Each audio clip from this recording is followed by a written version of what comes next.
Le chantier de l'EPR, c'est rentrer de plein pied dans l'univers de l'énergie du XXIe siècle.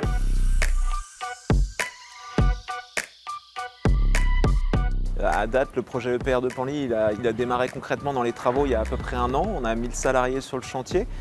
Donc ces 1000 salariés se sont déjà traduits par un impact emploi-formation important. Alors 2026 va ressembler beaucoup à 2025 compte tenu de la nature des travaux qu'on réalise actuellement. C'est la poursuite de ces travaux de terrassement. On va commencer à basculer progressivement vers le génie civil.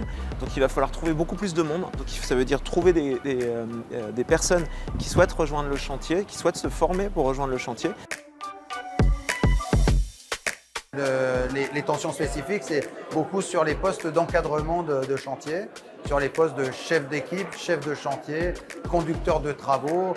Dans le domaine du suivi de la préparation des chantiers, dans le domaine de la planification, mais aussi dans le domaine digital, déploiement d'outils, ainsi que dans le domaine du management de projet, avec tous les composants du management de projet. Les besoins en termes de recrutement pour les 4 ou 5 prochaines années sont de l'ordre de 300 à 400 personnes pour ce qui concerne le projet EPR2. Chez nous, on mesure que pour un salarié de l'EPR, on a 10 salariés à l'extérieur de l'EPR. En Normandie, on est dans le plus beau territoire du monde, on le pense sérieusement, par la qualité de vie, la qualité de notre environnement.